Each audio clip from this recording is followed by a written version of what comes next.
Welcome to a beautiful day. Thank you for being here. Happy to have you here. I'm doing a gentle clearing with some copal. And in this video, I am going to take the time to explain to you guys the purpose behind my brand name, how it was conceived, why it was conceived, how spiritually led I was to the specific entity name. And I want to go into essentially what is a manifesto of everything that I stand for so that you guys can completely understand the purity and understanding of the wholeness that I embody and integrate between occupying both my shadow and my light, behind the understanding of the wellness and wholeness that comes from, the pureness of authenticity and truth of the soul. For the soul is both shadow and light. I'm going to speak to this in a number of spiritual ways, a number of human ways, and to shed some light and understanding around the brand name, I Am Woke. Why it was important for me to name it this way, and I want to make sure I'm very clear about it because I want to make sure I got the right people in my lane. All right. What I will say up front, and I'm so happy to have you guys here, and I'm happy to talk about this topic as well. But I will say up front is that I am not here to be popular. I am not here to be PC. I am here to be truthful and authentic in my spirituality, in my integration, in my channel. The way spirit works through me is that I speak the truth regardless of whether or not it's popular. I will always stand for saying what needs to be said in authenticity and in the truth, regardless of whether or not it is liked or perceived well. The truth is the truth, period, end of story. And how do I describe that? Of course, there's like my truth and then there's like truth in general. But the way that I've done all of my spiritual practice is not avoiding the truth. And my readings and my work in the Akashic Records, if you're new to the Akashic Records, I have a free training, 6-part training, and now a 2-part workshop that you can enjoy below. It's iamemelina.com/training.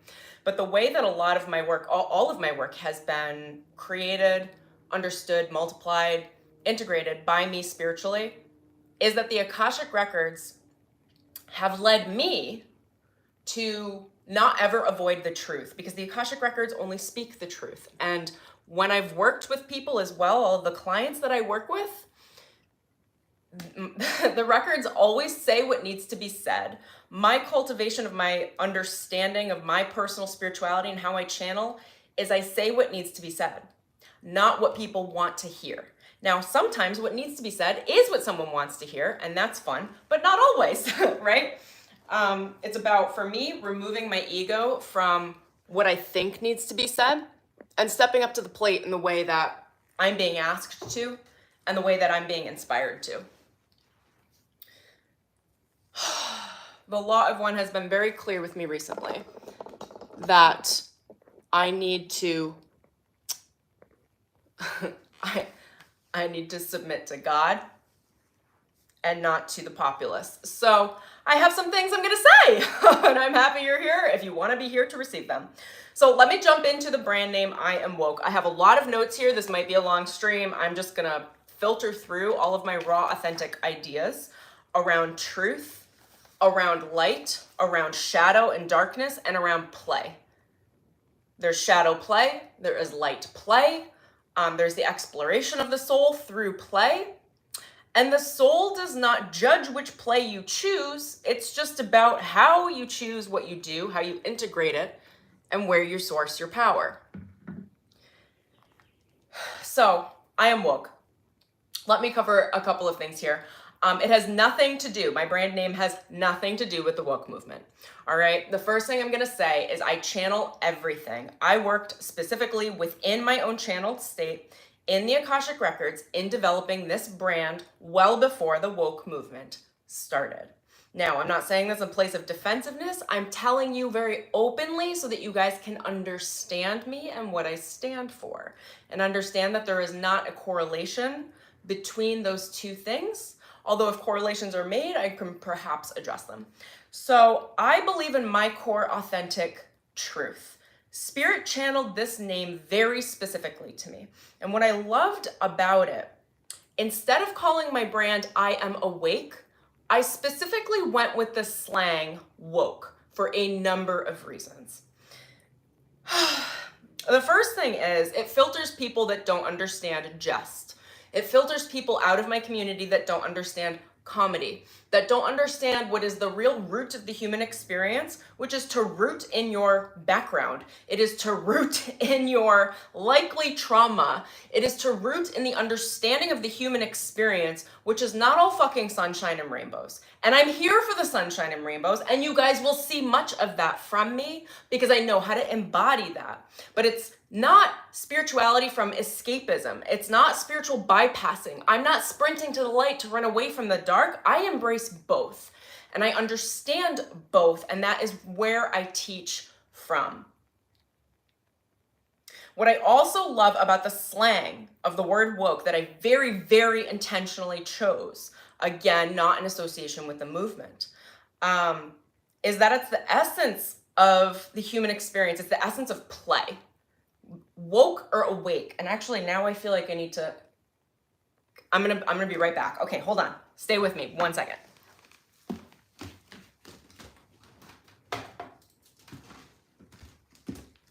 I want to cover a number of things, okay?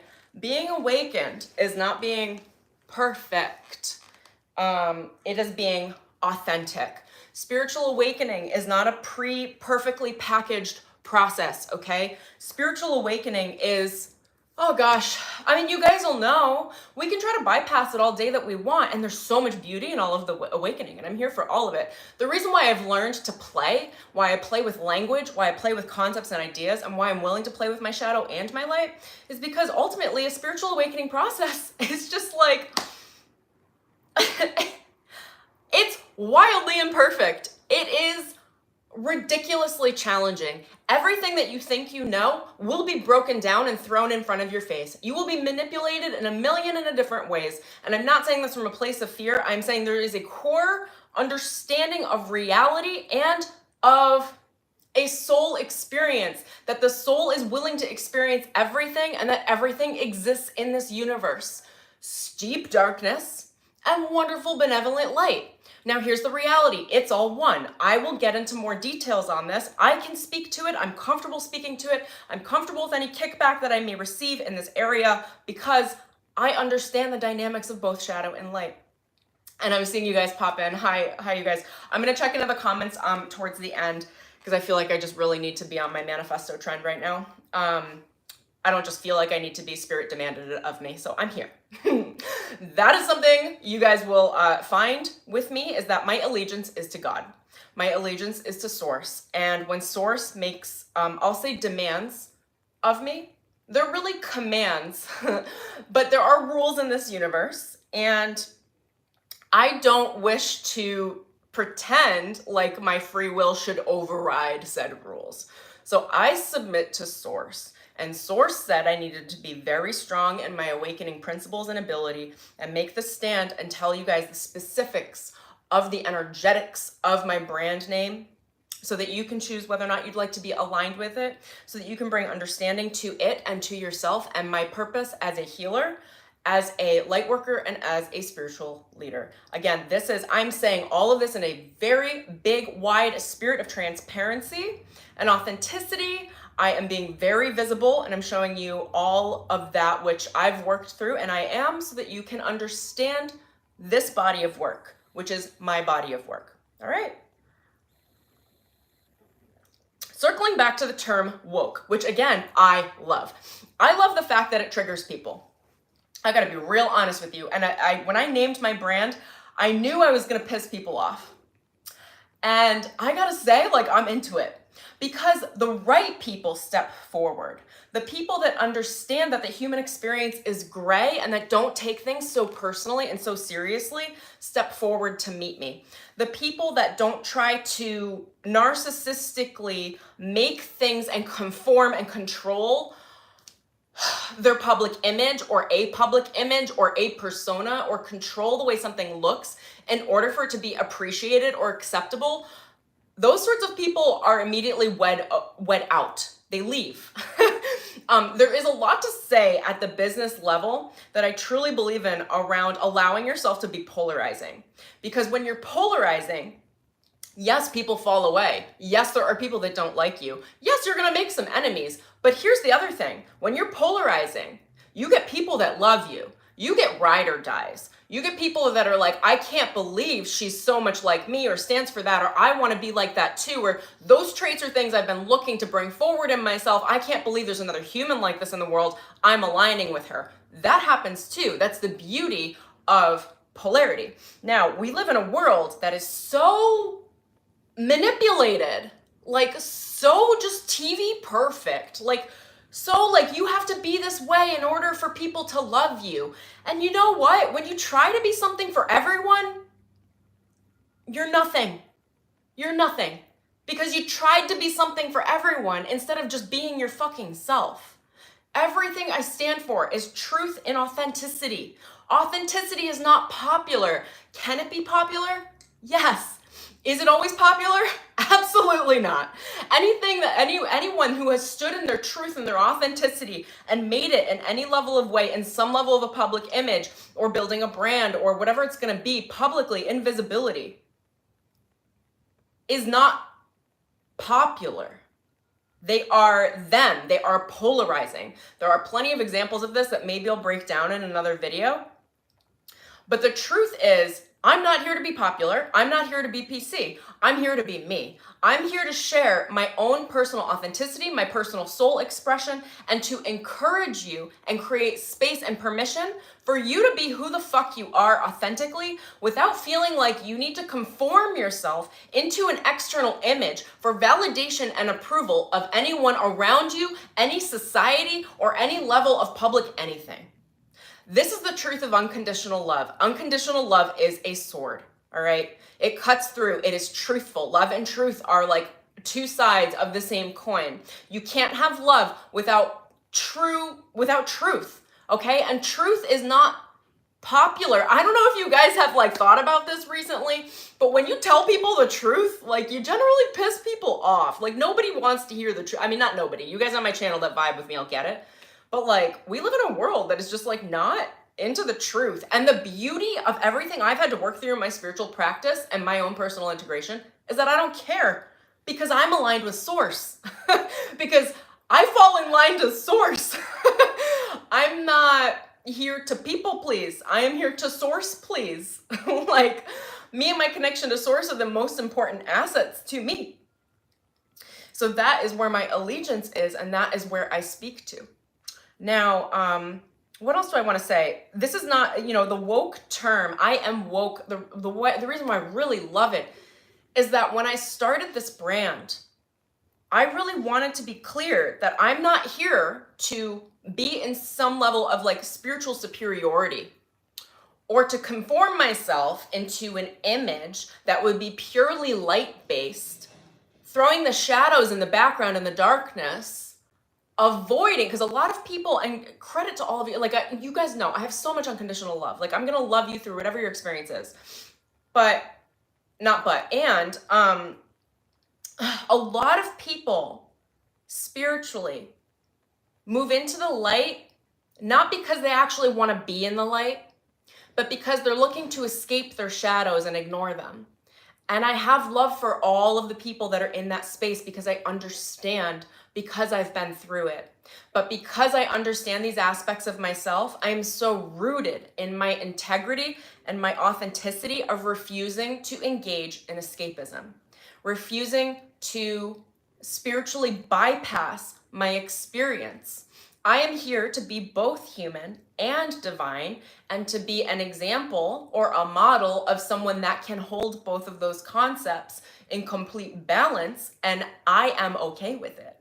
I'm more than okay. I'm here literally publicly talking about it. Like, I'm comfortable with it. Like, I can vibe in it. Like, I can handle both the dark and the light. I'm happy to run on both sides, which I will explain a little bit as well. Actually, they're bringing my attention into it already because I'm in the Akashic Records.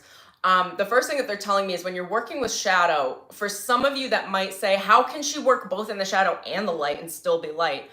Because, my dear wizards, my dear magicians, you can't just run in the light.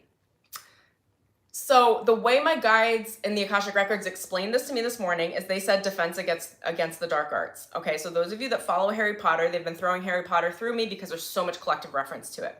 All right, so you can't just ignore the dark. If you ignore the dark, it carries power and manipulation over you, and then you become a puppet to the dark, but you're pretending to be in the light. But the reality is you're in the light, but in ignoring the dark, you're leaving, how do I explain? Energetically, you're leaving your backside wide fucking open. You're leaving yourself up for attack and then ignoring the attacks and wondering why you're having so much trouble in the light. Like, defense against the dark arts is the term in Harry Potter where you learn how to defend yourself against the dark arts. That is shadow work, all right? That is dark work. That is what I would call spiritual self-defense. That is how I run with my shadow. That is my willingness to work in the dark, is my defense against the dark arts. I have been willing to learn all of the triggers, all of the manipulations, all of the controls, all of the subsets of darkness work so that I can be an appropriate defense for myself, not just as a human, although I will tell you I have had to defend myself very robustly as a human, but also at the soul level. Whatever conflict is down here is up there, and I have had to fight for my light. And I'm not saying that from a place of like, I have to fight for my light. I'm saying it from the place of, if you think that you don't have to fight for your light, think again. If you have light, and if that light is very powerful, believe you me, there are dark forces crawling to fucking get access to it and to see if they can turn you over. Now, if you understand darkness, if you understand what it is to live in the dark, to be unconscious, and what I'll describe as darkness is really its manipulation, its control, its displacement of power, its control over others, it's giving up control. Victim states are darkness. It is allowing things to happen in the dark behind the scenes without acknowledging it. It's like allowing manipulations behind the scenes, subtle manipulations, subtle contracts, subtle agreements between humans and souls and whatever, like esoterically.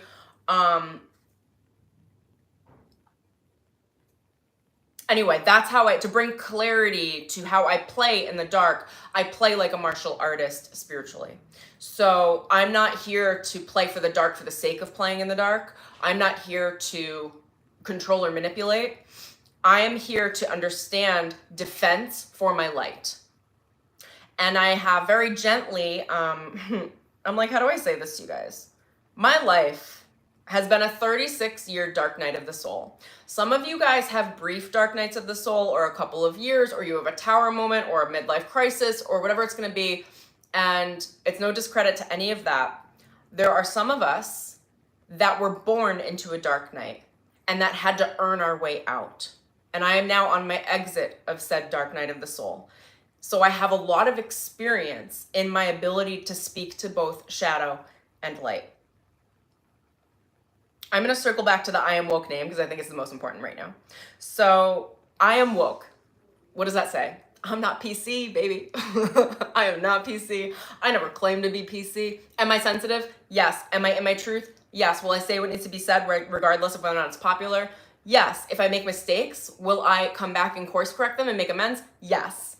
All of that is true. And all of that is in the brand name and in the energetics of what I'm here to provide and to be. I stand for authenticity. And what's really beautiful about that is I serve as a mirror for both your shadow and your light. So you can see all of yourself accurately. A lot of that is reflected in the brand name. It's reflected in how I present myself. It's reflected in whatever expression is led and guided out of me in any moment. I am a polarizing figure. I'm very aware of this. I don't mind it. It is part of my core essence. I've known this since I was a kid. People used to call me the catalyst. Like, I am a trigger. I am a spiritual trigger. This has also led me to be very loose with how I hold in relationships because I am the spiritual awakening for most people that I meet. And when people meet me, spirit comes through me and makes them choose a side, which means I have to be okay with letting go of people all the time. And you know, people circle in. Now it's fine. It is what it is. You know, you can't avoid your core purpose, your core soul purpose. And a lot of you guys will know this. I see you. Me too. Yeah. And actually, this is a core purpose for a lot of light workers. We're here to be extraordinary catalysts. The depth of your shadow will show you how much pain is in that catalytic ability. I don't know how else to say this. Like, I'm going to go straight here because this is where I'm being led. I am self-made. So what you guys see of me, how I present myself, how I show up, my authenticity, and I know there's a certain amount behind camera, there's a certain amount behind the scenes when people actually meet me. I am what I am. I am what I say that I am. Let me think about where I was going with that. Regardless, I'm going to circle back here, and you guys will know I'll spin around in a number of different ways. I know a certain amount of you love that about me, and a certain amount of you are like, meh, like whatever. So again, oh my gosh, I'm feeling so much more love now. I feel like I cleared that out. So I'm not here to be popular. And I'm not encouraging that you need to approve of me. And if you guys want to listen to me, some of you, and not approve of me, that's okay too. Like, I'm here for your awakening in whatever way is of service for you. And that's not about me and you having a conversation in any way. That's about source saying, you're going to be triggered by Emelina in one way or another. She's going to polarize you. Either you're going to be into it and you're going to step into your light and take the permission to expand and be bold and be charismatic and step into everything that you are and own your truth and be like commanding with this world. Or you're going to say, F her, I want nothing to do with her. She's a maniac. Like, I don't care either way. Like, I am unattached to the outcome because I understand my spiritual mission. And again, I've understood it since I was young. Again, there's a lot of like, not surface, there's some deep, I have so much love for myself at this point, and hopefully I'm giving you guys permission for this as well. But like, there has been deep trauma and wounding from me, like as a kid, knowing that I am a spiritual catalyst. I'm like the converter. When people meet me and I develop attachments, I don't know how to describe this. They're not like necessarily short-lived, but I know that they're going to choose. And I know that they may not choose me. And that there's been I won't say now because I'm comfortable with it, but in my childhood, there was a lot of pain around that because people are constantly choosing away or choosing towards. A lot of times they choose away and then they circle back, they go through their dark nights, whatever, and then sometimes they come back. I'm like, that's cool too. Regardless, I'm here for the whole process because I'm loved no matter what. But, oh gosh. Now, I do want to cover with the I Am Woke name. I did name it well before the woke movement. I don't think it's a coincidence that my spirit guides led me to choose that name and then that movement came out. I do think that was some pretty significant external accountability for me, practically and spiritually, where my spirit guides and my higher self, my avatar soul self, essentially said to me, will you give in and change what you knew was for you because of what other people are going to think about you in association with that name? Or will you stand in your power and your truth and your authenticity, knowing that that name was chosen for you and that source gave you that name and that you claimed that name as an entity type?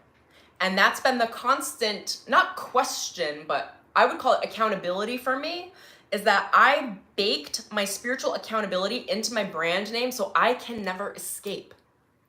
And I say this with so, like, I'm almost gloating about it. Like, I can't escape the conflict. I will not ever be able to spiritually bypass and move away from the context of the dark because I gave myself the accountability by allowing myself to potentially trigger people around me very publicly with the brand name who there's a constant state of awareness where energetically I'm constantly being asked, will you change yourself and what you stand for to conform to the beliefs of others, or will you stand in your truth?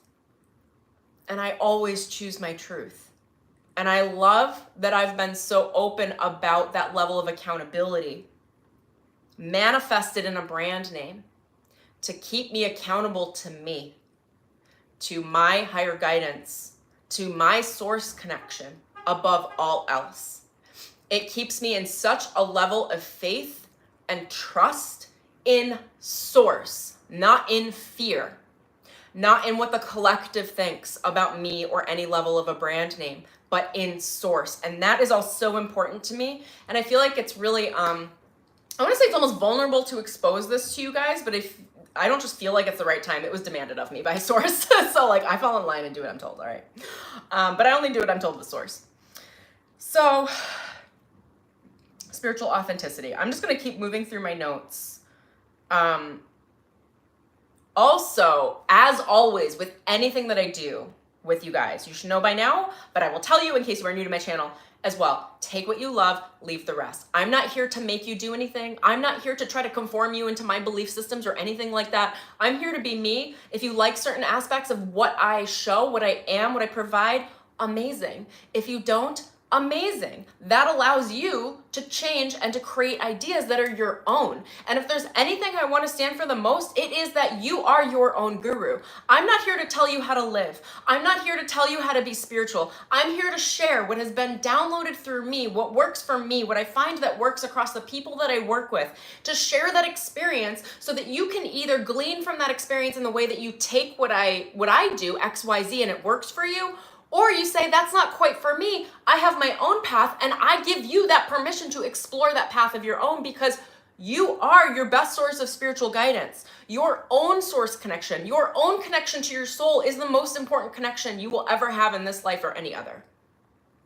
And I am here to reinforce that practical and spiritual awareness that you are in knowledge of what is right for you. And if something doesn't feel right for you, then it's not for you. If there are ideas that I share that you don't like, then I encourage you to think for yourself.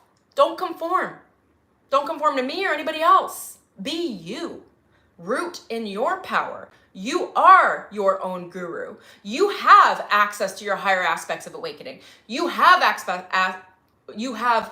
access to your soul self, to your larger potential in your soul-based ascension practice, in your also rooted human experience. And some of the things I say and do will not vibe with some people, and that's beautiful for you because your path is different than mine.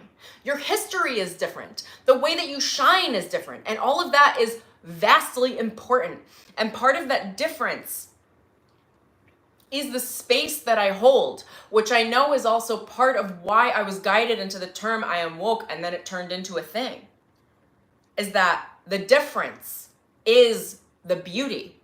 We are not here to all be the same. I don't need you to agree with me in any way for me to create space for you in a way where I'm teaching in the way that I am. Again, not because you need to bow to a teacher, but because a teacher is here to share information, knowledge, and wisdom for you to then discern what is right for you and what's not.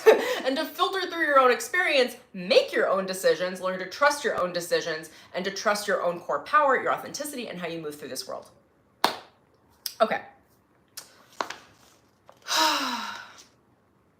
Oh, now we'll go to this. All right. I am woke.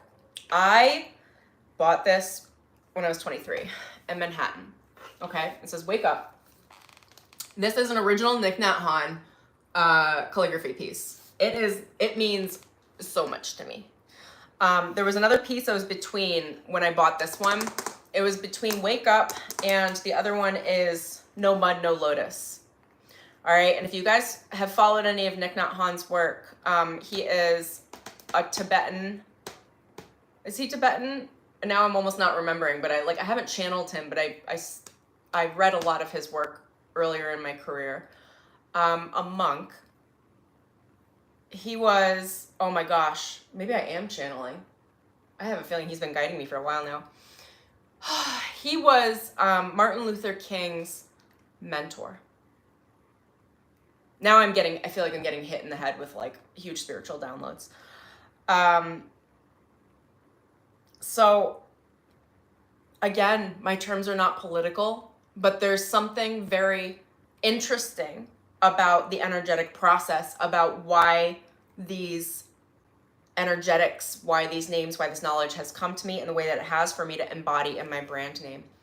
For me, wake up is about it's literally about waking up. It's about waking up spiritually. It's not a popular process. Again, for those of you who have been through a dark night of the soul, and for those of you, I have dear people around me that have, like me, had a full night of a dark night of the soul. There's nothing gentle about it. And I'm not here to pretend or bypass that it is all rainbows. Although I'm also here to embody the rainbows. I'm here to also speak to the depth of the darkness of that experience. To speak to the deep underlying trauma and how I've been able to heal said things, which you guys will see just how vibrant I am, how magnetic I am, is because I've been able to heal deep wounding. And a lot of that healing is me being willing to embrace it, to love it, and to bring it into my brand, into who I am, and how I speak. Now on the Sunshine and Rainbows, this quote came through this morning. I'm gonna have to do it, and I realize it's been running in my subconscious for a long time. If you guys are wondering how I run, how I roll, look up the Rocky quote, all right? Like this is me, all right? I'm gonna read the Rocky quote, but this is like the essence of me. And sometimes I forget about it because it is my shadow, and because I am so forwardly light oriented and I'm always working in the light, sometimes I forget where I've sourced my power. So if you guys have seen Rocky, most people have seen Rocky. He says, you, me, or nobody is gonna hit as hard as life. All right? This is your dark night of the soul. But it ain't about how hard you hit. It's about how hard you can get hit and keep moving forward. How much can you take and keep moving forward? That is how winning is done. I am not here to bypass the human experience. My power comes from my significant ability to do my own personal healing. I have come through, again, I'll call it a dark night. We can call it some very steep trauma. And I've been able to heal that within myself, which is really to own it. And then to share the experience from that place of deep integration, of deep love, of deep wholeness. I'm just going to glance down at my notes because there were some things I wanted to touch on about this. When we talk about wholeness and integrity, spiritual integrity, it's not just about your light, it's also about your shadow. A lot of people that work in the light refuse to work in the shadow. And again, no shame, no discredit. I'm just here to paint the picture of the full realm of awareness so that those of you that need to hear it or that want to hear it can make your choices from that place. We play with the light, yes, but we also play with the shadow. A lot of the shadow with light workers is ignored. It is bypassed. It is escaped. When you escape your shadow, when you ignore it, you allow it to have power over you. You allow anything that is of that shadow nature in the dark, not brought to your conscious awareness or attention. You allow those darker entity forces to ride on the shadow and to control you behind. It's happening energetically in your backside. And there are a lot of people I know that are just constantly in their light, and as beautiful as that is, like their shadows are dark. This is when we see spiritual figures, I'm going to point it out with the yogis because it's the easiest, where they are in such a level of like, how do I say this gently? When you guys see that, like these yogis that are so pristine and they've been celibate for their whole lives and this whole thing, like there's an external image of the light that's built. And then behind the scenes, they're sexually like a nightmare, like stealing women's sexual power, children, like the whole thing. Like that's a lot of that stems from this idea that you can separate the shadow and the light. They are inseparable, sweetheart. Like they are, have you guys seen the yin yang symbol? The wholeness of the soul is to understand the dynamic frequency of the fact that you cannot escape your shadow. You are both shadow and light. To try to escape the shadow is to ignore it, which is to give it dominant practice over your life. It just happens behind the scenes. We've seen this with so many public figures and everything. Like it's just wild to me that we think we can escape integration. The most that I can do publicly, what feels the most right for me, is being able to show both. So you guys will see a very sensual, feminine, playful side of me. I can be so playful and innocent. You will also see the cutthroat side of me. And I don't hide that side of me. You'll see the business persona. You'll see the Emperor. This card I pulled again this morning when I asked them. You're going to see the Emperor. You're seeing the position of power that I have had to have such a high level of discernment around, because I have had to guard my life with my life. I have had to understand how to play in the dark to survive, which many people have. I just feel like they don't talk about it from this place. Because a lot of spiritual leadership, again, no discredit, it's just like easier for them, more popular for them to just speak to the light because it's easier. It's hard to also speak to the darkness with integrity. I am just willing to do it. Am I right? I don't know that I am. I'm just willing. I am willing to have these conversations. I'm willing to open up the space to say, let's talk. I want to talk about all the things. I want to be here for all of the human experience. I want to understand it. I want to be able to bring compassion to why people do things the way that they do, why I have done things the way that I've done. Because even for me, I'm going to shortcut this because I don't know that it's completely relevant, but I came out of an environment where love was non-existent. I did not receive a shred of love from my immediate family growing up. And what's interesting is in character development, if you guys research how characters are built, like in screenwriting, there's always these inciting incidents, and then the context of the character, the truth of the character comes out in these like conflict situations. And under every conflict I was under, I chose love. Do I know why? I don't. Grace, magic, I don't know. I feel grateful that I was placed in such steep darkness and I chose love. I didn't have access to love. I became the love. And when people meet me, they assume I've come from such a loving like family or loving upper, and I'm like, there was none to be found. Baby created that love herself. I am self-made. I am made with spirit. Everything that I am, I have chosen. I have designed myself into being based on who I wanted to be, not based in what I was looking at. And I'm also very grateful that I was in so much darkness so that I could very actively choose to be a person of love, a person of compassion, a person that is willing to see between the lines and find a way to love when it is inconvenient. There are a lot of reasons I could have, if I wanted to have them, to not love. And it's not a path I've ever chosen. I always choose love. There's something in that Rocky quote too. Hold on. I'm just going to play it for you guys, okay? I'm like, maybe I'll edit it into this video later. I'm just going to play it. It's just beautiful. It just speaks to this. It's going to be easier for me to do this, so hopefully you're into it. This kid's going to be somebody better than anybody ever knew. And you grew up good and wonderful. It was great just watching you every day. It was like a privilege. Then the time come for you to be your own man and take on the world, and you did. But somewhere along the line, you changed. Yes, you changed. You stopped being you. You let people stick a finger in your face and tell you you're no good. And when things got hard, you started looking for something to blame, like a big shadow. Let me tell you something you already know. The world ain't all sunshine and rainbows. It's a very mean and nasty place, and I don't care how tough you are, it will beat you to your knees and keep you there permanently if you let it. You, me, or nobody is going to hit as hard as life. But it ain't about how hard you hit. It's about how hard you can get hit and keep moving forward. How much you can take and keep moving forward. That's how winning is done. Now, if you know what you're worth, now go out and get what you're worth. But you got to be willing to take the hits and not pointing fingers saying you ain't where you want to be because of him or her or anybody. Cowards do that, and that ain't you. You're better than that.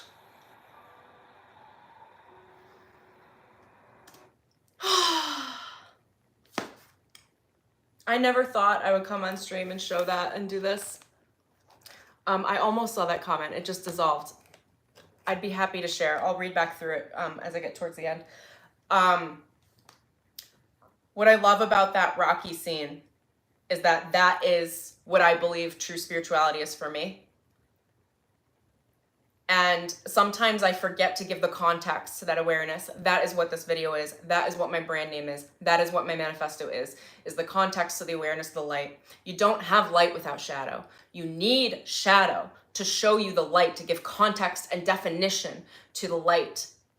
The truth is, if I, like, literally Rocky said my truth. Like, and I met Sylvester Stallone in Beverly Hills a few years ago. Dude's intense in a good way.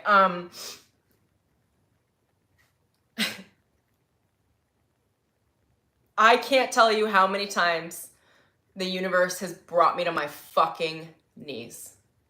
To my knees.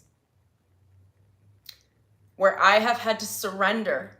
And the question I feel like people come across in those moments where you're really fucking buckled over is, who do you submit to?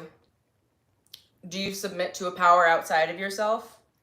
Do you submit to communities? Do you submit to corporations? Do you submit to cultural ideas or contexts? Do you submit to popularity? Do you submit to fear? Or do you submit to God? Source, infinite intelligence, however you want to describe it, if God is a triggering word for you. I submit to source. I don't think that any part of me needs to be siphoned off or fragmented in order for me to be safe in a world that is very polarizing. This world is not a safe world. Can you create a safe world? Absolutely. Is this world inherently safe? Nope. No. And I've lived through it, and I can say it's not safe. Which is funny too, because I know when people see my innocence, they're like, oh, she must be naive. And I'm like, oh, sweetheart, you have no idea how much I know. You have no idea the level of experience I have. My sweetness, my love, comes from the choice of every time I'm brought down on my fucking knees, every time that I have to go through a dark night, every time that I have to experience the deep shadow or trauma of the human experience, I choose love. I choose source. I choose to be whole. Yeah, I saw your wholeness. I choose to be whole. That wholeness is understanding that I don't need to give in to the darkness. You're never going to escape the darkness, not in any level of spiritual awakening. That darkness is always going to be there. If it wasn't there in your childhood, it'll come through in a dark night. If it doesn't, it'll come through at some point in your life. There is no escape out of the human experience. The point is, when life brings you to your fucking knees, what comes out of you? What do you decide? Who do you become? And who are you beholden to?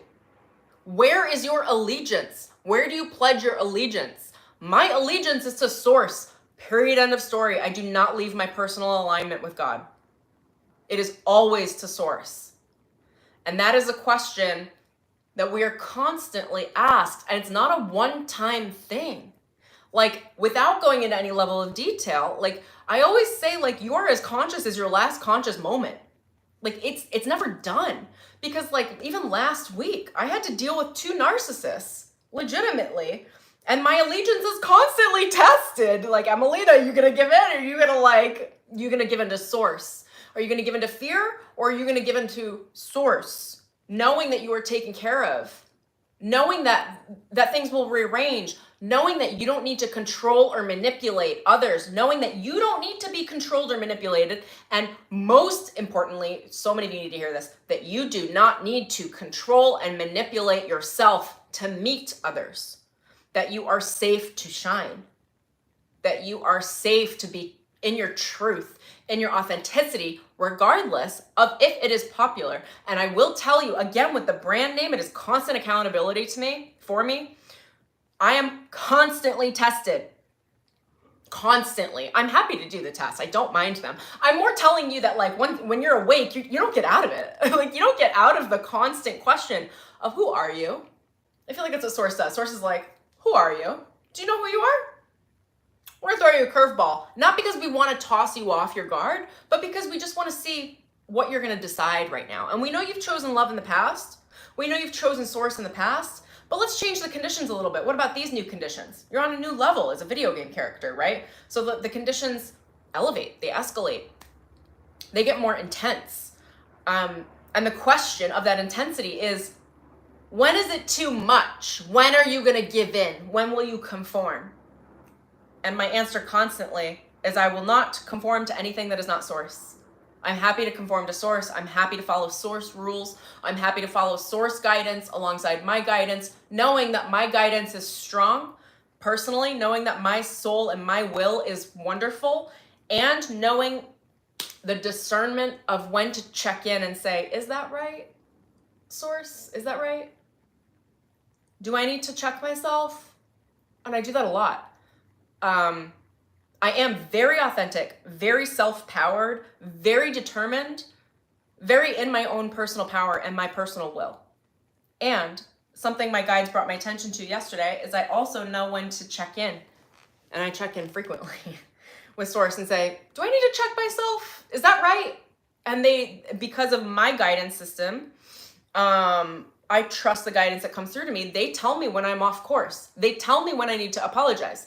You know, and I feel it in myself too. I know when I need to change something that was a mistake. I know inherently when I need to not make a move that feels like intensely like the most impulsive right move for me right now isn't always the right move. And I have the discernment to toss back and forth between my own conscious awareness, my state of awakening, my little meditations I do throughout the day, my channeling, by checking in constantly. My source connection is a constant check-in through my day. It's not like a one-time thing. Marcy, is that right? Is that right? Is that right? Is that right? What's the best way forward? Is this coming from my ego? Is this coming from fear? Is this coming from hurt? Or is this coming from love? You could take the same action and get totally different results depending on the intention backing that action. If that intention is from fear or disgust or shame or self-sacrifice, you're going to get very different results from the same event, the same decision, the same action, than if your intention is from love, is from purity, is from innocence, is from awareness, is from self-adoration, self-acceptance. And understanding the subtle differences between that is that place of wholeness, of understanding the difference between your own personal shadow and your personal light. That level of decision making will never come easy. It's not meant to be easy spiritually. That level of decision making is a constant process throughout your entire life where you learn what happens when you take impulsive action from darkness versus inspired impulsive action from light. And you really only learn from experience. So when we take impulsive action from darkness, it comes with pain. And then we associate those levels of our awareness, those levels of impulse, with pain.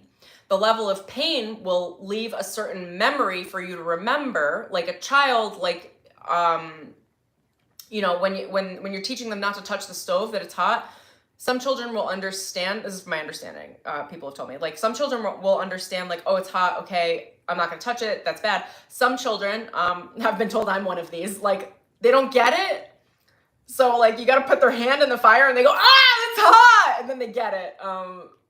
I have a dear friend that told me recently, she was like, Emelina, you're the one that you need to put your hand in the flame. Like you gotta feel that fire. And I'm like, I know, it's terrible. It's not, it's just me. But I learned from experience, as many people do, but I think there are different subtle awarenesses based on your soul expression. Some people can just learn from modeling. I'm not one of those. Like, I'm in the ring. I'm not even gonna pretend that I'm not. Because of my experience, because of my upbringing, because of what I've had to live through, like, I learn through trying things. It's not always easy, but we learn. You learn. Pain is a good teacher. Now, the other side of it, when we learn, it's this, again, the subtle awareness between darkness and light. Darkness is the pain. The light is like the bliss, the ecstasy, the things working out, the immediate success, the self-approval, the sunshine and rainbows, like the fun, like how much play can you have on that side rather than play of pain. But it's no like discredit to either. There's shadow play and light play. There's play with pain and play with joy and ecstasy. And it's not to diminish or demean the pain or the having to learn through that sort of experience, the burn. It's understanding that they both give context to each other, that you can't have one without the other. Your choice on how much of which do you want to engage with is your own personal experience, your own personal soul experience. Okay, I'm glancing back down at my notes. I want to make sure I'm touching on everything I wanted to cover for myself.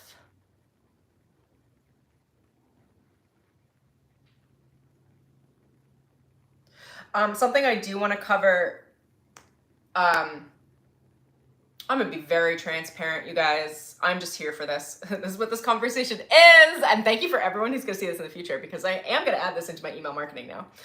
To be like, this is who I am. Come vibe or don't. But come vibe. Like, let's come party. Like, have a good time. Okay, so something I've done so much different spiritual work. I was like, should I say this? I want you guys to know I'm constantly on this. I'm a Libra. This is all I do all fucking day. Constantly like balance. Where is the balance? Is this the right thing to say? Is this right? Should I say that? And I was like, is that the right thing to say? Is that a little too open for me? Or should I say that? And I just heard them say, not only should you say it, you should claim it. So we're here. I will shoot another video at some point about my experiences with the ayahuasca. I don't recommend it for everyone. I want to say that very, very clearly. But I will say that my journey called me to it, to the point where Spirit ushered me into ceremonies that I didn't know I was going to be in. Anyway, whatever. I'll shoot a video on it. It's kind of hilarious and beautiful at the same time. Anyway, some people may wonder, I haven't tackled this yet, so I think this is fun, why I openly claim that I am a shaman. Because many of you will know from shamanic traditions, you're not allowed to claim it. So I'm going to tell you a little bit about my shamanism and what it has to do with grandmother ayahuasca. All right. There are a number of reasons why I claim it. One, grandmother ayahuasca said, you're going to fucking claim it.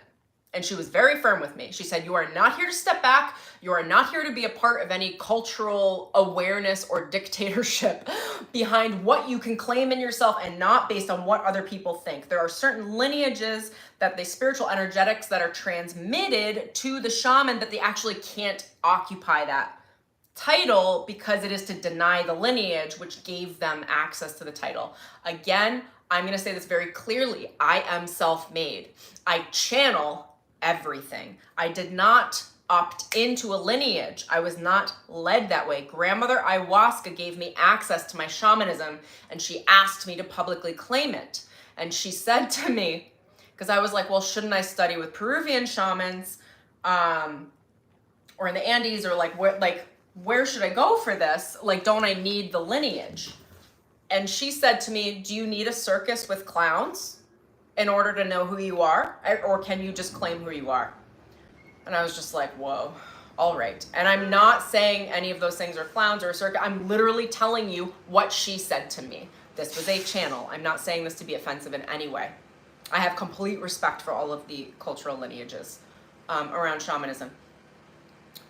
For me, my guides needed me to be clear of the transmissions. When you accept a transmission into a lineage, whether it is something like Reiki, whether it is a specific shamanistic practice, whether it is something like Kundalini Yoga or any of the yoga traditions, you are accepting the shadows and the unseen, unheard manipulations of that transmission as well. I feel very blessed in that my shamanism was gifted to me from grandmother ayahuasca and the elements. The elements came to me. I am a channel. This is the work I do. I am a natural shaman. I've been doing it since I was a kid. The elements came to me. I can channel each element with a voice, with an expression. I speak to them very openly. And they said, you don't need someone else to give you access. You are the access to the spiritual world through the material. A lot of you might need to hear that, because those abilities can be claimed if they are yours by divine right. This was a divine right that I stepped into. This wasn't me being like, I want to be a shaman so that I can get cultural approval or whatever, or like be more spiritual. Like, no, it was brought to me. Just like how the ayahuasca was brought to me. Like, I have been very led. I'm very unattached to the outcome of what my spirituality looks like. I don't mind what it looks like, and that's why Spirit has ushered me into specific gifts. Because I have a level of humility where I don't need it for an egoic approval. Anyway, that point being said, a lot of people in the lineages will not claim their shamanistic title because it's like supposed to be an aspect of ego. My difference is that, again, my allegiance is to and with source, and my guides have asked me to claim it publicly in a way that works for me. Again, I'm always meeting my source guidance and what is important in that way. Now, when I claim the title shaman, it is specifically, it's not to have any level of spiritual superiority over anyone. It is for you guys to understand my gifts. So shaman is a healer. Shaman is a healer that is working with the elements, with the material plane and the energetic plane. They are the bridge meeting between all of it. There are dark shamans, there are light shamans. I would place myself on the lighter side, but there's nothing not dark. And when I say dark, it's really like density. Like darkness really just has to do with the material. Shamans are, how even would I describe it? They're transmuting darkness into light. There are many different sorts of shamans. They are not all good, just like psychics. Many different psychics, not all good. Not all spiritual people are created equal. You know, mystics, we're all in one big category. People think everyone that's a mystic is light. It's not true. It's literally everything has there's a polarity for everything. Everything is both light and dark. I literally just learned yesterday after my stream about the Akashic Records. They said, you've been playing in the dark Akashic Records. And I said, wow, what? Like, what? I didn't even know there were dark Akashic Records. And they told me that I've been able to hold my real spiritual integrity at every level, where I can walk through the dark. And I have, what would you call it? In medical practice, it's, I have a vaccine. I have a vaccine. I'm also the creator of said vaccine, like in the way that like I can help people move through the dark without contracting, darkness. I don't know how else to describe it. It has to do with your spiritual integrity. My integrity goes all the way up. All the way up. No loopholes. Which is why I can walk through the dark and be unaffected, because I am always with my source connection. Hold on, let me ask them. Where do you guys want to go with that? Because they brought Grandmother Ayahuasca up. Oh, I was talking about my gifts. One of the gifts that Grandmother Ayahuasca gave me, again, I feel very, very blessed to have. It is giving the context to my brand, to the awareness, to everything that I teach, everything that I practice, everything that I am. Is she gave me a psychic ability as a shaman where I can see and understand the full spectrum of a soul's experience who comes into contact with me. So I'm going to try to explain this. My gifts earlier in my life where I could really tap into and understand very effortlessly the soul's higher potential, higher awareness, higher aspects, galactic aspects that could be channeled into humanity. What Grandmother Ayahuasca gifted to me, and what I feel so blessed to have received this, and all of the gifts that I've been given, I know are for a specific purpose, and I appreciate them, and I'm in tremendous humility around them. Let me just check in. I feel like they're trying to tap me on the shoulder.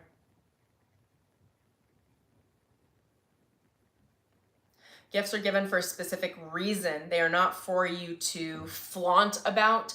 The reason why, let me ask that, they wanted me to say this though on stream. Why did you guys want me to describe this? Because it's me showing who I am so that I can be seen in my full spectrum of authenticity. It's actually, I'm claiming it publicly so that I can be seen for who I am. It's not me using it in any way to get anything. I'm literally under source guidance. So I feel very humbled even to describe this publicly. I've kept this gift under wraps. I don't know that I've told really anyone, maybe one person. So you guys are getting the whole, and these are my gifts. All right. I can see the full breadth of a soul experience, not just a human experience, the soul experience. that means, I'll try to figure out a way to explain this. It is a psychic gift where I can see, know, understand, interpret, and have access to the understanding of the entire multidimensional soul experience. How do I explain this? What we experience at the multidimensional soul level, there are patterns and consistent forms of behavior and practice, regardless of the differences of all of our multidimensional realities. They tend to have a general sweeping collective theme, I guess I would say. I'm able to understand that theme, and I have a broad spectrum of light and dark in my understanding. They're showing it to me like a spectrum, like the light spectrum, and then they show me the ground. Okay, so I can see underground. I can see the underworld. I can see what's decomposing under the surface, what they've already moved through, what is dying, where the death is. I can see the next level of what is in the process of being decomposed under the surface, what is creating fertilizer for the new roots. I can see the root structure of the breath of the soul and human experience in someone's consciousness. I can see the sorts of seeds that they've planted. I can see what is poking through the surface. I can see what is growing, how it's growing, and where it's growing from, where those roots are coming from, what level of experience. I can see the stalks or the trees, how many trees, what does it look like what fruit, what have they been cultivating in their consciousness that is beginning to grow and show itself. At the surface, when we get to the surface of the earth in this spectrum plane, I can see where the person is now, both now and in their galactic soul experience, because everything is a refraction. It's a mirror of the entire experience. It's a hologram. So by me seeing the human, I can see the entire experience. I can see where they are on the surface. I can see what battles they're currently fighting. I can see their extraordinary fears, how they run or how they fight. I can see what they are currently working through. All of this is done without judgment. I just have the ability to see the fullness of the spectrum of a spiritual experience. I can see where the person at the surface level, we're at the if there's the underground, right, the underworld, that we're at the surface before we go into the heaven land, whatever. At the surface, I can see what they're working through, what they're fighting, what they're moving through, where they're going, where their intentions are, what they're trying to accomplish within themselves and their experience. And I can see the full bright rainbow spectrum of their highest potential, of their light, of their awareness, and of their complete kingdom in their own consciousness, of their heaven state of awareness, of their personal paradise. I can see that as well. The work that I do is very complicated in the way that spirit is constantly working through me with all of my clients, those now and those that I've worked with, in that it's a very bespoke process because my consciousness has the ability to see the full spectrum and then to find the core theme that would create the most harmony and alignment for that person. It's not just about chasing the light, because if you chase the light but you have like real shit under the surface that's decomposing, that hasn't created real roots that are stable within the shadow, that light you'll get swept away. You'll get controlled by something or someone, or you'll lose yourself. It's almost like what I do is I have the ability to know intuitively and to guide people very naturally around what the next right moves are going to be, as far as like what needs to be strengthened within them, whether it's personal self-acceptance, whether it's exploring the dark, which a lot of spiritual practitioners will avoid and I will lean into. Because if you're not willing to explore what's going on under the surface and fix your roots, create roots that are stable in who you are, if you're not willing to do that, like there's no level of a kingdom you can build that won't be knocked down. Where am I going with this? It's like a lot of what I do also for those that have roots is I know where to help them escalate their performance in their spiritual awareness. And by performance, I mean that's like how you live, how you work, how you be in the world, what you create, and how big those creations are. I'm all about the big goals. Like go big or go home. Like Take some big risks, but those risks need to be rooted deeply into the ground with spiritual authenticity with your shadow.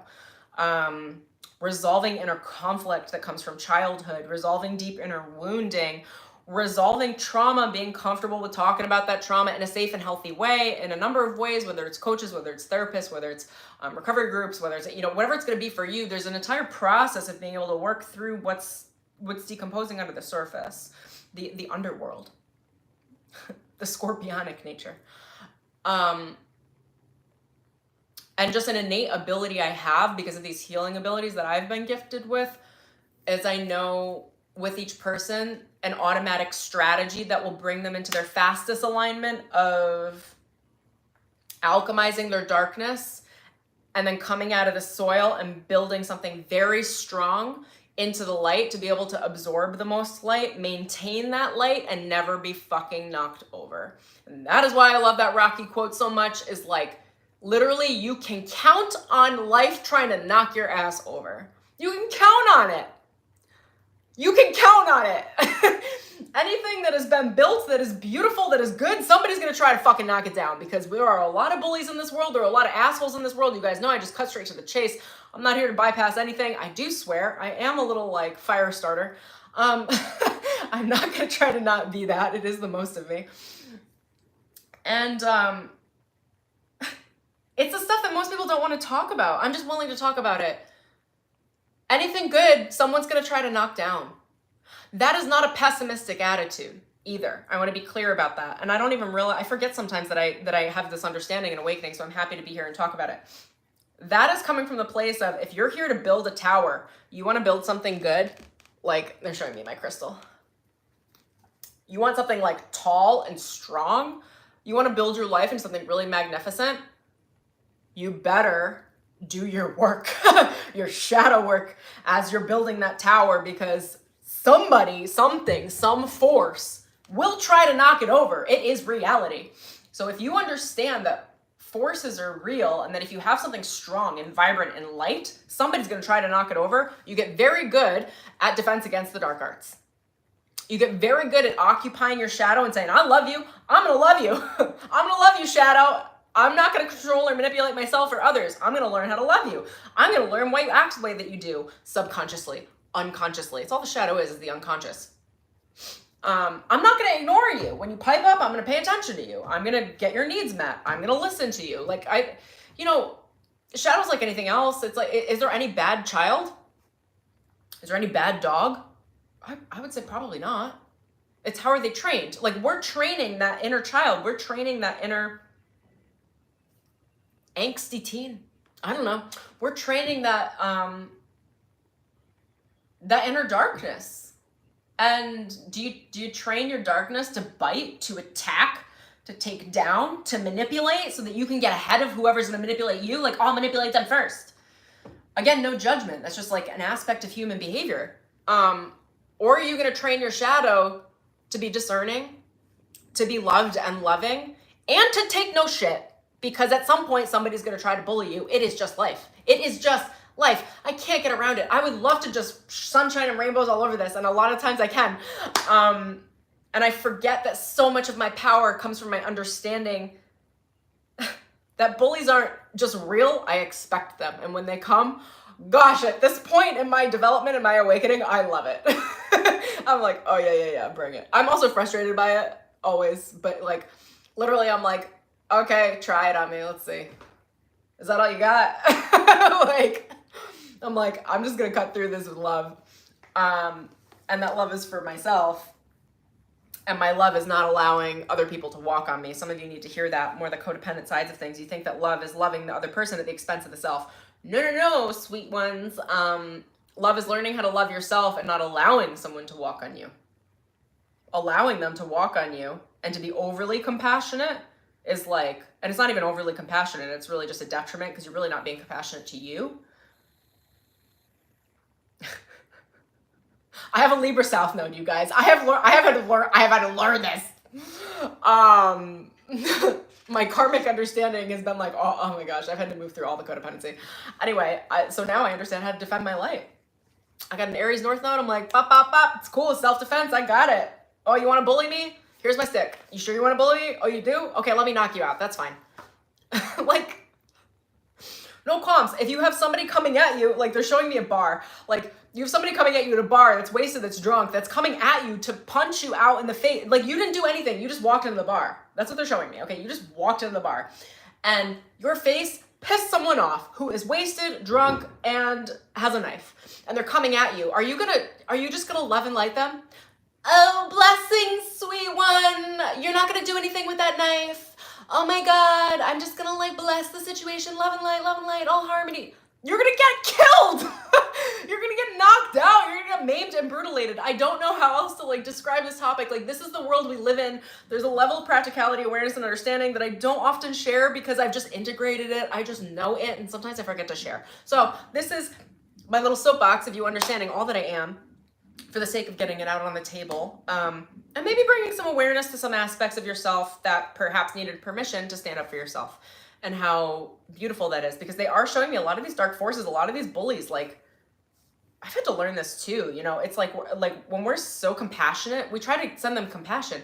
In these moments like this, you have to be compassionate to the self, because if someone's running at you and is wasted, inebriated, like in an altered state of consciousness that is not light, like they're being occupied by a dark force, by a dark entity type, a dark thought pattern, a dark emotional pattern, whatever it is, and they're coming at you, and they might not look drunk, they might look like sober, normal adult humans, but their actions will show you that they're unhinged, and they have negative intention or malintent, and they come at you, and you allow them to hit you or to harm you.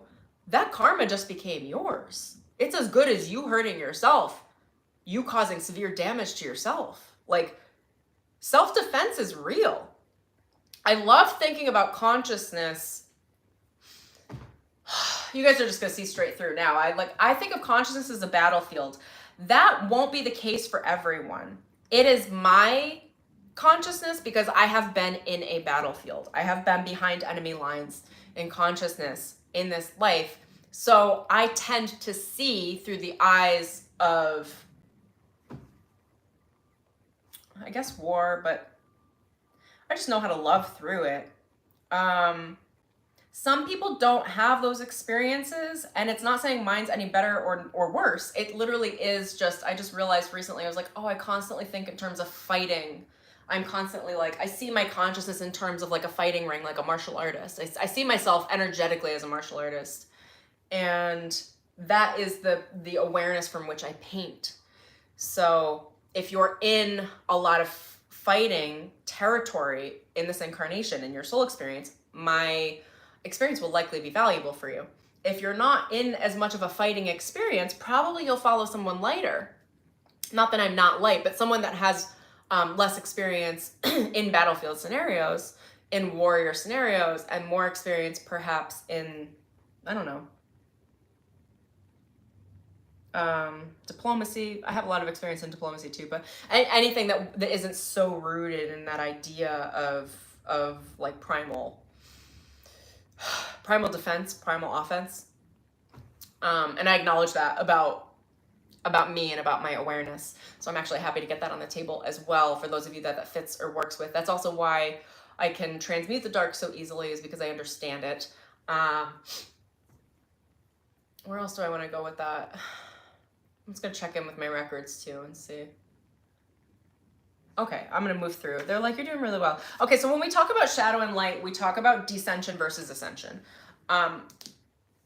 Dissension gets a bad name sometimes because I really like to remove the stigma around things, because truly everything is one. Not from a place of spiritual bypassing, but like yesterday my Akashic Records were like, you've been working in the dark records. There are the light records and the dark records. The dark records are not bad per se or anything. They are just, what are the intentions when the lights are shut off? What is running behind the scenes? What aspects of yourself come forward, and what aspects of your relationships come forward when people think no one's looking? This is what is in the unconscious. And I guess I have been in the underworld for a while now. It's like, I've been willing to move through my unconscious, understand, transmute, and heal my unconscious and bring it into conscious awareness. Anyway, that's like the darkness side of the records. When we talk about the law of one of my friends reminded me recently that the law of one we see as light, but there is a dark law of one because there's hierarchy for everything. And it's also, again, it's not necessarily bad, although it's a process of descension. But me removing the stigma is saying, let me think about how to explain this. Dissension. Okay, so you go underground, right? Is underground bad? Is the earth bad? Is the dirt bad? No. Are the mycelium bad because they're decomposing things? Because they're less sexy? Are insects bad? No. They're part of the entire ecosystem.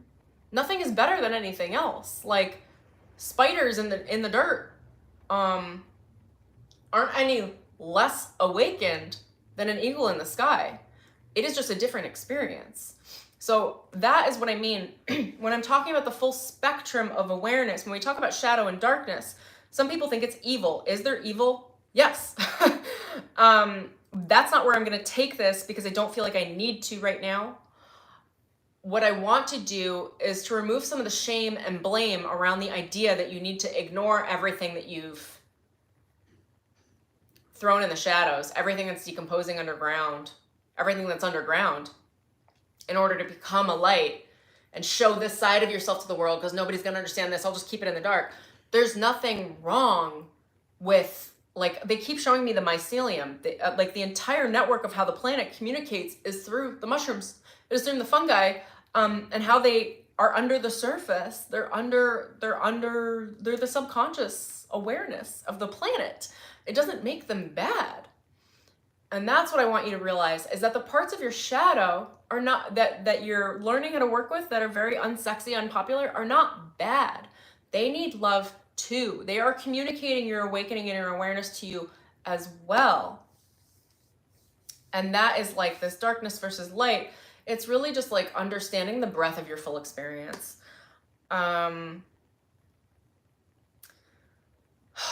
Dissension versus ascension, both are necessary. It depends on what combination of them you want. I prefer ascension overall, but sometimes we have to go into the underworld to fix some roots in our consciousness to then ascend farther, faster, more, stronger growth patterns. It's like creating the fertilizer and the understanding of what it is you're growing in your consciousness by placing a lot of extra attention and fertilizer in the roots so that you can grow very strong. Like, what is that? There's that bamboo plant. Is it bamboo? That like, it like stays under the soil for like 3 years and then it grows like 72 feet in 3 months or something like that. I don't know if that's exactly it, but that's kind of the pattern I'm going with. So those of you that are willing to do some of your shadow work, you can when you grow, these are late bloomers, by the way, and I know a lot of you guys are late bloomers like me. It's like when you grow, you shoot out of the surface, and then people go, "How the F did you do that?" And you're like, "Girl, I've been doing my work for a long time behind the scenes. None of y'all knew about it. Like, I kept it quiet because I just did what I got to do so that I can grow, so that I can make myself known." So. What else I got? A question that I wrote down, I think I'll just pitch this out. Something to think about or reflect on is, what do you hide, defend, or protect of yourself, and why? It's just like a good reflection for shadow work.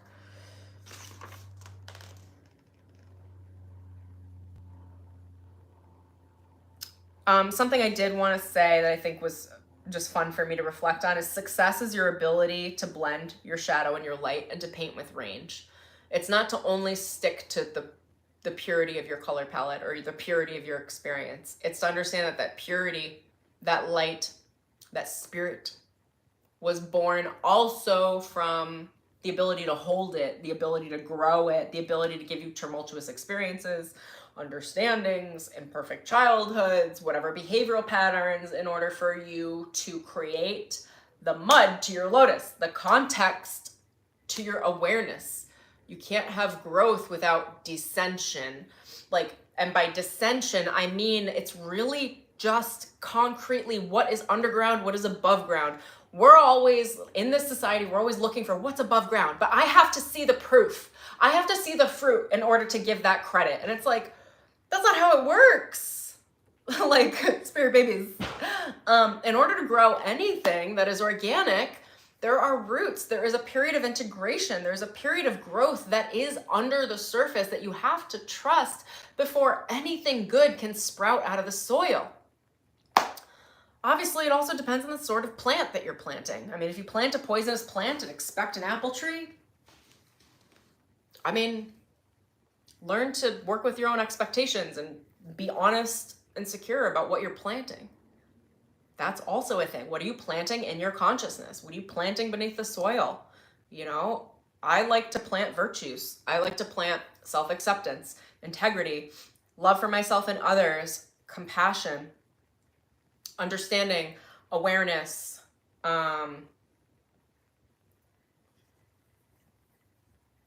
light, authenticity, shine, the sun. Oh my gosh, the sun will come out tomorrow. Sun will come out today. Okay, so getting a little fresh now. Anyway, all this comes back down to like equal balance, it's wholeness, it's integration. I feel like I'm really blessed at this point of my spiritual awareness where I feel completely balanced in everything that I am, and I feel so happy that I've given myself the gifts of exploring both shadow and light, really integrating both of them, being happy with both of them, not denying anything from myself, not hurting myself, like stepping into my spiritual understanding from the place of being willing to understand all of me and why I am the way that I am and how to work with that, how to bring out the best in that, how to heal the things that needed to be healed. And there's a lot of healing to be done in success and growth as well. Growth also is not easy. If you guys haven't heard the term post-traumatic growth, is real. There's PTSD, and then there's also post-traumatic growth, which is where when you grow so hard, so much, so fast that there is a trauma that comes with that period of awakening, that period of rapid growth, and that trauma also needs to be loved. But we think about it as like, oh, I don't need to give that attention. I should be happy. I'm just successful. And it's like, well, but in the process of you becoming successful, there was some trauma in how fast you grew spiritually, maybe ahead of where your consciousness was comfortable moving. So then you have to like give that love too. There are so many different aspects of awakening and awareness. This is such a big, wide conversation that I will spend my entire life and my entire career sharing. So I'm actually really grateful that it's not like a one and done thing. Yeah, so... Oh, something I did want to say around shadow. If you think that you're not shadowed or you don't have darkness in your experience, think again. Generally speaking, if we are not confident or comfortable or understanding of our shadow or how it works or how it functions, which a lot of people aren't, which is fine. Again, no, I will never project shame, never have shame. Like literally, I'm the most accepting person I would say you'll meet, but I hope you meet other people like me. But I'm just emphasizing that there's never any judgment with me. Like I'm here to hold the safety of the entire experience. Is that if you think you don't have a shadow or you're not seeing it in yourself,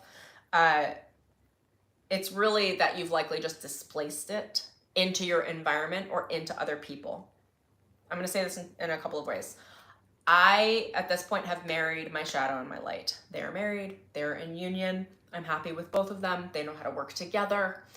A lot of people will marry their shadow and marry their light quite literally. So there are a lot of relationships where you might not think you're in shadow, but that shadow still has to take presence in your life. You may have just displaced it into another human where they are the shadow. They are a shit show. They are a complete manipulative person, or they are whatever it is. It doesn't mean that you're not. It just means that you found a way to take that shadow and displace it outside of you so you could see it more clearly in front of you until you realize that it is you. And that might not be a marriage with a partner. That could be career things. A lot of people are married to their work, married to their jobs, that are dark, or ask for so much overcompromise. What else could that be? That could be family members, friends. These are karmic contracts. It's like these karmic contracts exist until you find a way to realize, oh, I am the shadow too. Those people aren't just doing things to me. They're a representation of me. The part of me that I shamed and dismissed outside of myself because I didn't know how to love it. Again, no shame, no discredit. That is part of the human experience. I have also done this. I have had many relationships around me that were in steep shadow because I refused in my life to occupy that state of shadow. So it became materialized around the people I loved the most. Again, no discredit. That's okay. I can speak to this level because I've learned it and I understand it. And I'm at this point in my experience, and you might not be at this point. And I value and appreciate all of the levels that you guys are at. And I'm here to speak to all of it and share anything I can from my experience. Take what you love, leave the rest.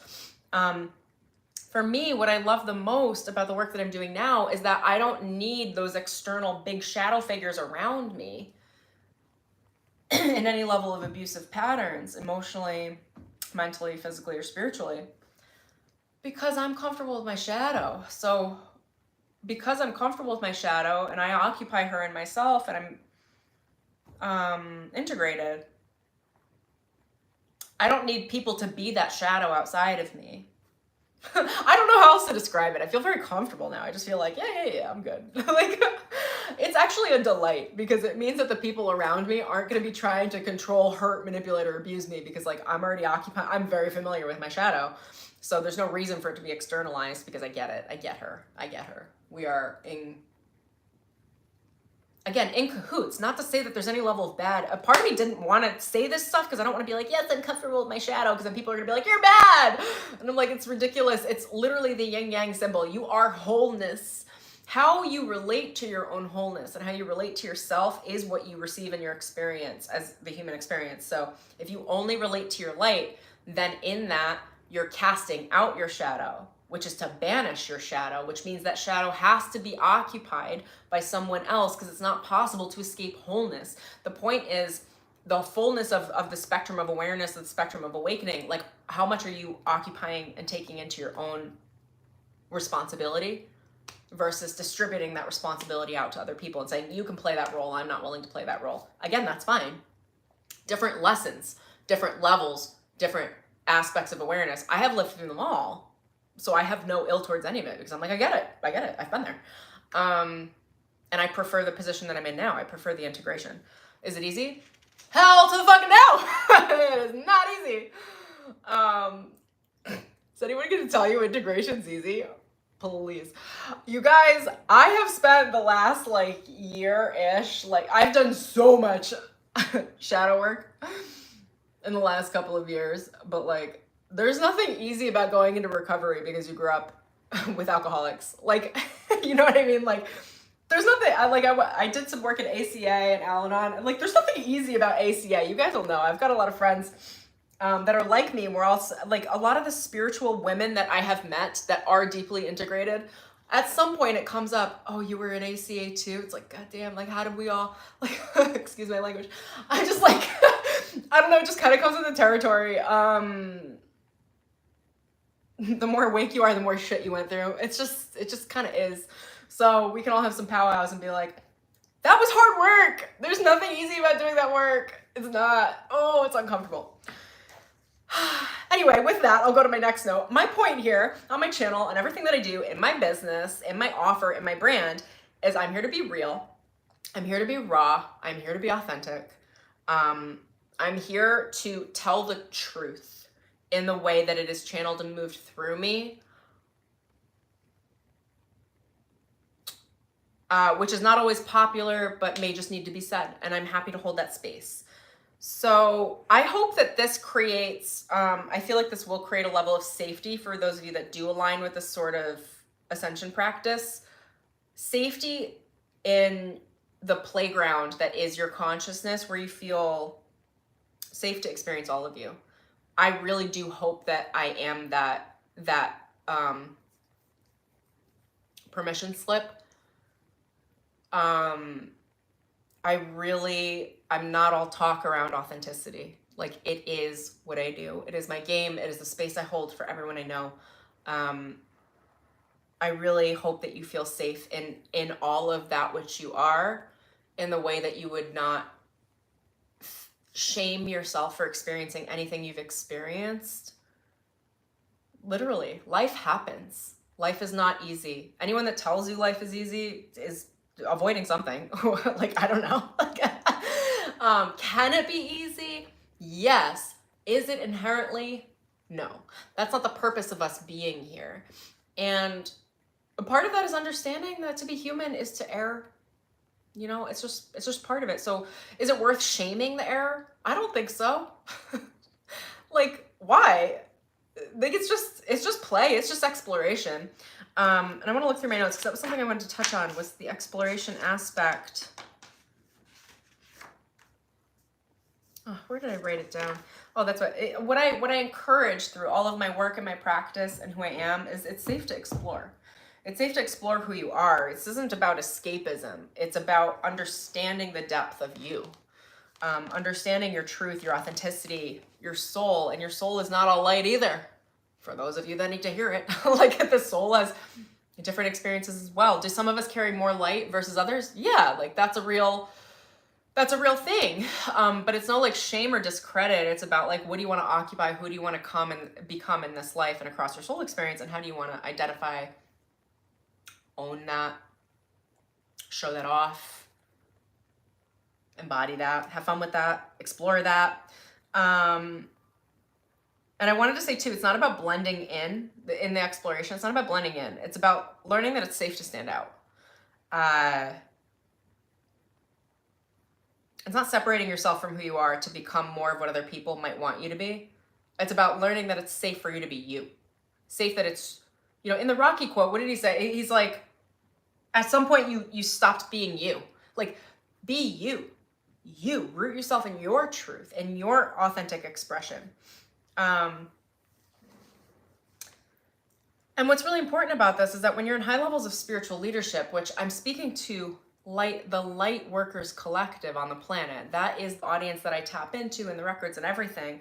You know, you guys are in positions or stepping into positions of spiritual leadership. A lot of that is self-leadership before you enter community leadership. And that self-leadership is highly valuable and extraordinarily important. And that involves understanding both darkness and light and marrying these two concepts in the self for inner union. Understanding spiritual integration, spiritual integrity, and spiritual authenticity, which I'll just throw in the category of self-acceptance, healing and self-acceptance. I'm just going to glance through if I want to say anything else here. Think about your shadow exploration as defense against the dark arts. Think about it like that. It's not about doing things to hurt people. I'm not into any of that at all. You guys should know by now, like, I ride on the high level of the light here. When you explore in the dark, you're really exploring yourself and how you are manipulated and controlled, how you manipulate and control, which there are many different, it's a huge sliding scale, right? Like, some people are psychopaths and they're manipulating and control, like, it's crazy. Other people are just manipulating themselves, controlling themselves to be like acceptable in a workplace. Like, there's a huge sliding scale. I'm going to leave that up to you to reflect on yourself, understanding that I can't speak to everything, but that I do have good intentions. And my intention is for you to discover and explore yourself. Also, what I wanted to say is all of that comes down to your ability to accept responsibility. What I love about the word responsibility is that it is your response ability, your ability to respond based on what life hands you, which very frequently is a random sequence or random course of events. You know, our souls will pitch, I'll say curveballs, but just like interesting circumstances to us just to see what we'll do, right? Like, how good is your ability to respond? What's your responsibility? I feel like that's all my guides are testing me. They send me tests all the time. We're never out of spiritual tests, right? But those tests are not like pass fail. The tests are really like, we want to see how fast your response is for your true authentic nature. Have you learned how to respond in a quick, concise way that meets yourself in all that you are? What level of personal responsibility are you taking? What level are you capable? What level are you able to respond? How do you respond to life? That is spiritual integration. So anyway, I'm actually really happy that I've been able to describe all of this. You guys, thank you so much for joining me. As always, I have so much love for you. I'm going to explain what I've had here because this has been so grounding for me. So I have a staff. I've got like a shamanistic staff that helps me channel. It really just grounds my my own spiritual awareness. And it goes both masculine and feminine. I can channel both states of my awareness. It kind of just grounds and roots me into my own awakening experience. Okay, I'm going to check in with my guides and see if there's anything parting here that I should say.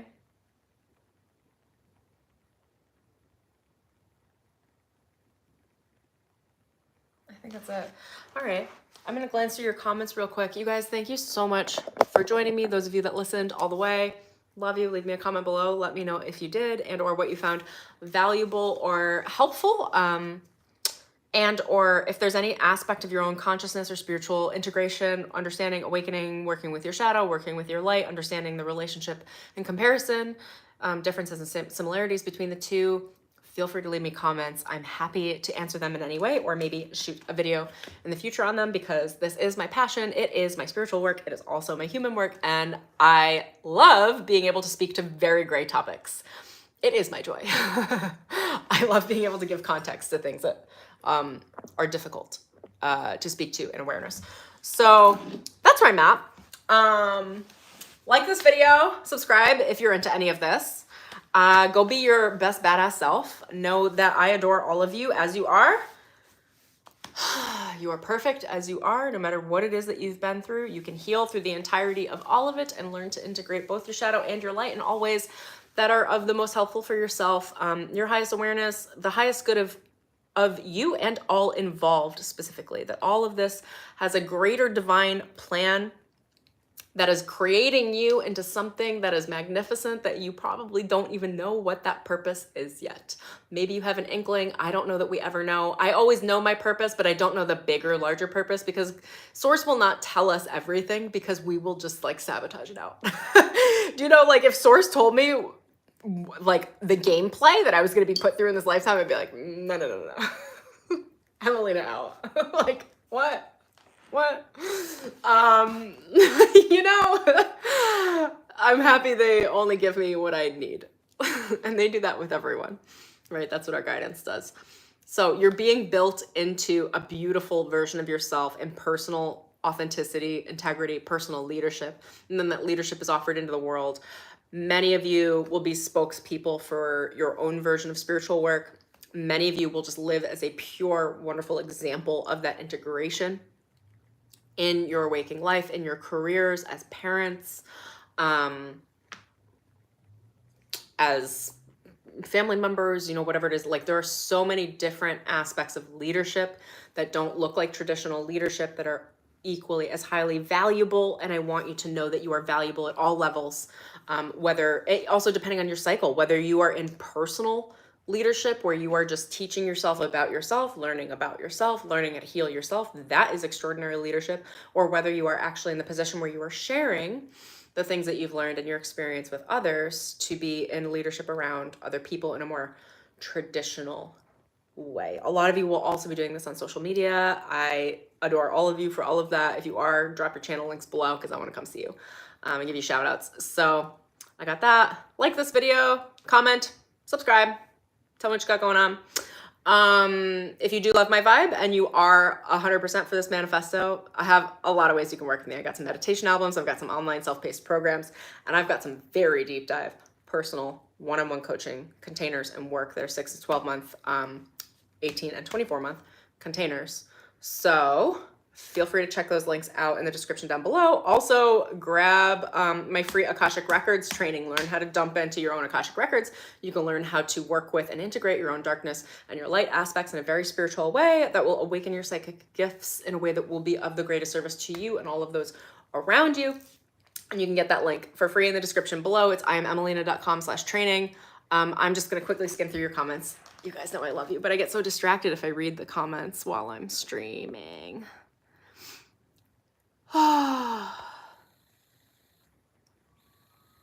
Yeah, conditional versus unconditional love is always a topic of my attention. Oh, Anna, what does the tattoo say on your arm? Yeah, it says true love. It's my dedication to unconditional love. I have an entire video on that on my channel, actually.